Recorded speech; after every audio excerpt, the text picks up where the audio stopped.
Merry Christmas সবাইকে। দেখো এখানে হাসি ঘুম থেকে উঠে ভাইদের জন্য সব গিফট সাজিয়েছে, আর ভিডিওটা প্রচণ্ড লেট করে দিচ্ছি তার জন্য সরি সবাইকে। দেখো এখানে আমি রান্না বান্নায় লেগে পড়েছি। এখানে আজকে রান্না করছি পোলাও, কষা মাংস আর কাশ্মীরি আলুর দম। সোনু এখানে স্নান করে খেতেও বসে গেছে, আলুর দম দিয়ে পোলাও খাচ্ছে, আর আমি ওদিকে চিকেনটা বানাচ্ছি। সোনু যেহেতু চিকেনটা খায় না, তো বিকেলবেলা সোনুকে নিয়ে একটু ঘুরতে বেরিয়ে গেলাম, সোজা চলে গেলাম নিউ টাউনের ওয়াকিং স্ট্রিট। তো ওখানে গিয়ে একটু সোনু খেলাধুলো করলো, দেন আমরা একটু খাওয়া দাওয়া করলাম, করে আমরা ফিরে চলে আসলাম। আর সঙ্গে আছে তোমাদের সাথে নিউ ইয়ারের কিছু ক্লিপ। সবাইকে হ্যাপি নিউ ইয়ার, সবার যেন এই বছরটা খুব ভালো কাটে, সবার মানে উইশেস সবার যেন পূরণ হয় এই বছরে।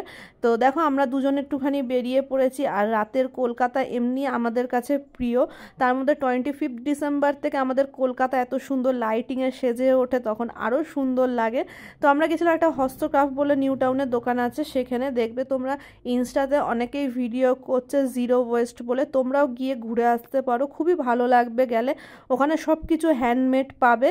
আর এখানে দেখো আমরা দুপুরবেলা যেহেতু না খেয়ে বেরিয়েছিলাম, তো এখানে চলে এসেছি দীপিকাস কিচেনে, যেটা ইনস্টাগ্রামে ফুড ব্লগাররা প্রচুর পরিমাণের ব্লগিং করছে। তো ভাবলাম আমরাও যাই, গিয়ে খেয়ে দেখি, আমাদের বাড়ির থেকে সামনেই। তো ওখানে গিয়ে পোলাও, তারপরে চিকেন কষা, আরেকটা এটা কি ফিশের কিছু আইটেম ছিল বাবার নিয়েছিল। তো খাওয়া দাওয়ার নোটাও মোটামুটি ভালোই খেতে। তো চলো বাই বাই, আবার দেখা হবে নেক্সট একটা সুন্দর ব্লগের সাথে।